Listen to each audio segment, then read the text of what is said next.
दूसरा सवाल भी स्वर्ग से ही जुड़ा हुआ है, सो जो यूजुअल मैंने ऑर्डर लिया था, स्किप दैट, बट जो ब्रदर रोहन सिंस माइक आपके पास है, could you help us with this? स्वर्ग कौन जाएगा? और ये थोड़ा सा एक्सप्लेन्ड है काफी, 4 ऑप्शंस दिए हुए हैं।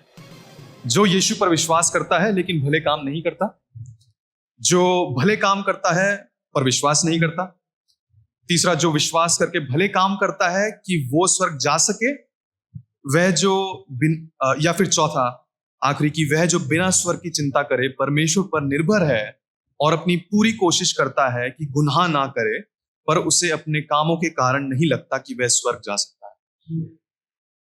एक बार दीजिएगा मुझे ताकि मैं सही से पढ़ सकूं। सॉरी भाई। और सबसे पहले कौन स्वर्ग जाएगा? यीशु पर विश्वास करता है लेकिन भले काम करता है। यीशु पर विश्वास करता है लेकिन भले काम नहीं करता। ओके, तो सबसे पहली चीज, अगर कोई यीशु पर विश्वास करता है और भले काम नहीं करता, तो खुदावंद कलाम क्या कहता है कि आपका उद्धार आपके कर्मों से नहीं होता।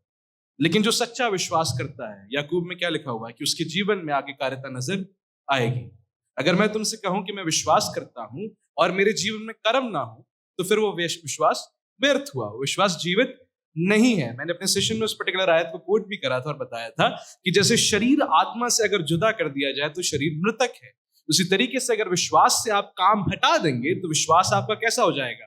मृतक हो जाएगा। आपका उद्धार आपकी आज्ञाकारिता या आपके भले कामों से नहीं हुआ है, लेकिन क्योंकि आपका उद्धार हुआ है, क्योंकि पवित्र आत्मा आपके हृदय में वास करता है, इसलिए आप आज्ञाकारिता में अपने जीवन को जीते हैं। अगर आपने बीज बोया है, एक अच्छी भूमि में बीज बोया है, अगर परमेश्वर यहोवा ने अपनी पवित्र आत्मा को आपके हृदय में डाला है, अगर आपके देह में आपको पवित्र आत्मा का मंदिर बनाया है विश्वास के द्वारा, तो फिर पवित्र आत्मा के फल तो लगेंगे ही ना। बीज एक दिन पेड़ बनेगा और वो पेड़ फल उत्पन्न करेगा। हाँ, अंश अंश करके ये चीजें होती हैं, धीमे धीमे करके हम परमेश्वर के स्वरूप में बदलते जाते हैं।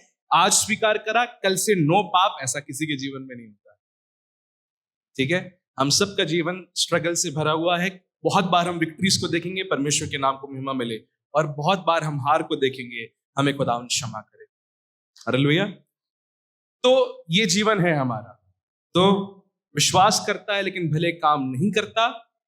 अगर नहीं कर रहा है एक्टिवली भले काम, परमेश्वर की आज्ञाकारिता में नहीं जी रहा है, तो फिर सवाल उठता है उसके उद्धार पर कि वो ऐसा क्यों कर रहा है, क्योंकि उसके जीवन में फल नजर आने चाहिए। आपका जीवन पाप रहित नहीं होगा, लेकिन आपका जीवन पाप का नहीं होगा। मतलब आप कंटिन्यूसली उस पाप में नहीं जिएंगे, आप रिपेंट करेंगे, आप निकल कर वापस ईश्वर के पास लौट कर आएंगे। तो जो पहला हिस्सा है कि भले काम नहीं करता, तो हाँ, अगर वो केवल मुंह जुबानी विश्वास करता है, वो ये कहता है कि मैं यीशु पर विश्वास करता हूं, लेकिन उसके जीवन में आगे कार्यता नहीं है, तो फिर उसका विश्वास व्यर्थ है, तो उसका विश्वास दिखावे का है। उसके बाद जो भले काम करता है पर विश्वास नहीं करता, मार्ग, सत्य और जीवन मैं हूं, मेरे बिना कोई पिता के पास नहीं जा सकता, मैं द्वार हूं। हालेलुया। प्रभु यीशु नासरी ने ये कहा। तो अगर भले काम करता है और विश्वास नहीं करता, वो स्वर्ग नहीं जाएगा, बिल्कुल नहीं जाएगा। तो भले काम करता है, देखिए कई बार लोगों को लगता है कि क्योंकि कोई व्यक्ति भले काम करता है तो उसके अपराध जो हैं, जो उसने किए हैं, उस भले काम के वजन के नीचे दब जाएंगे, या उसके भले काम उसके अपराध के ज्यादा ऊपर अगर उठ जाएंगे तो उसे क्षमा मिल जाएगी। बहुत से रिलीजन में एक कॉन्सेप्ट होता है कि मेरे अगर भले काम मेरे बुरे काम से ज्यादा हो गए तो मैं जन्नत चला जाऊंगा। दिक्कत यह है कि आपके भले काम आपके अपराधों का प्रायश्चित नहीं कर सकते, आपके अपराधों का दाम नहीं चुका सकते। आपके अपराधों का दाम क्या है? मृत्यु। कैसी मृत्यु? अनंत काल की मृत्यु, है ना। नरक की बात कर रहे हैं हम लोग यहां पर, एक ऐसी आग जो कभी बुझती नहीं। तो क्या आप अपनी 80-100 साल के जीवन की धार्मिकता से या भले कामों से उस अनंत काल की मृत्यु के दाम को चुका सकते हैं? नहीं चुका सकते। आप गुनहगार ऑलरेडी ठहर चुके परमेश्वर की नजरों में। परमेश्वर जो न्यायाधीश है, एक टेररिस्ट उसके पास आकर ये कहे कि मैं पहले लोगों को मारता था पर अब नहीं मारता, अब मैंने बहुत सारे ऑर्फनेजेस बढ़ा दिए हैं और मैं बहुत सारे भले काम करता हूं, तो क्या एक जज को उस बेसिस पर कि अभी वो भला कर रहा है उसके पाप क्षमा कर देने चाहिए? नहीं ना। उसी तरीके से हम सब गुनहगार हैं, हम सब ने पाप किया है। हमारे भले काम हमारे पाप को क्या कहते हैं, उसका पाप का दाम नहीं चुकाते। मैंने इब्रानियों की एक आयत कोट करी थी, उसका 9वां अध्याय और उसकी 22वीं आयत, 23वीं आयत अगर आप पढ़ सकते हैं। लिखा हुआ है, व्यवस्था के प्राय सब चीजें लहू के द्वारा शुद्ध की जाती थी और बिना लहू बहाए पापों की क्षमा। किसने लहू बहाया? यीशु ने। उस पर विश्वास करेंगे, पापों की क्षमा आपको मिलेगी। तो अच्छे काम करता है लेकिन विश्वास नहीं करता, स्वर्ग नहीं जाएगा। ओके, उसके बाद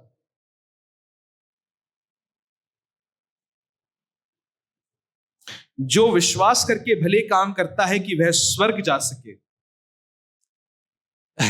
ये भी नहीं जाएगा, क्योंकि उसको लग रहा है कि उसके भले काम पर उसका स्वर्ग जाना निर्भर करता है। कोई विश्वास करके कह रहा है कि अगर मैं भले काम करूंगा तो स्वर्ग जाऊंगा, उसका विश्वास व्यर्थ है, क्योंकि वो अपने ऊपर भरोसा कर रहा है, अपनी भलाई पर भरोसा कर रहा है। उसे लग रहा है कि अगर वो भला करेगा तो स्वर्ग जा पाएगा, तो ईश्वर उसे इनाम में स्वर्ग देगा। भाई ने अभी एक आयत पढ़ी, उसमें लिखा हुआ था कि ये परमेश्वर का दान है, तुम्हारी ओर से नहीं, ऐसा ना हो कि कोई घमंड करे। तो विश्वास करता है लेकिन फिर लगता है उसे कि मैं भले काम करूंगा तो ही स्वर्ग जाऊंगा, ये भी नहीं जाएगा। प्लीज पश्चाताप करें, यकीन करें कि केवल केवल और केवल विश्वास के द्वारा, अनुग्रह ही से तुम्हारा उद्धार हुआ है, मसीह की कुर्बानी के द्वारा। हालेलुया। आई होप आपको समझ में आ रहा। ऑलराइट, फिर उसके बाद वह जो बिना स्वर्ग की चिंता करे परमेश्वर पर निर्भर है और अपनी पूरी कोशिश करता है कि गुनाह ना करे, पर उसे अपने कामों के कारण नहीं लगता कि वह स्वर्ग जा सकता है। ऑलराइट, आप एक ऐसी पोजीशन में, आप सेव्ड नहीं है, ये व्यक्ति सेव्ड नहीं है, ये व्यक्ति एक ऐसी पोजीशन में है जहां पर उसे रियलाइजेशन है कि वो गुनहगार है और वो ऐसा कुछ नहीं कर सकता कि स्वर्ग जा सके। बहुत अच्छी बात है, और बिना चिंता करे कि वो स्वर्ग जाएगा या नहीं जाएगा, अच्छे काम कर रहा है।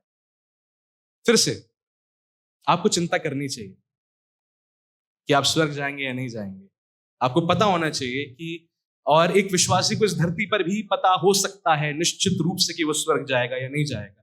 कैसे पता हो सकता है? क्या वो सच्चा विश्वास करता है या नहीं? हालेलुया।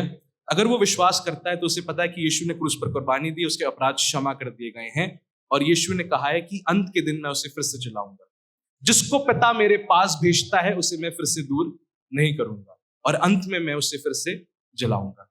तो जो पिता के पास आया है, अगर विश्वास करता है तो उसके विश्वास में ये भी तो उसे पता होना चाहिए कि यीशु ने क्रूस पर कुर्बानी दी है उसके लिए, ताकि उसके अपराध क्षमा हो सके, ताकि वो पिता की संतान बन सके, ताकि वो एक दिन अनंत जीवन उसके साथ बिता सके, ताकि जो कोई उस पर विश्वास करे वह नष्ट ना हो परंतु अनंत जीवन पाए।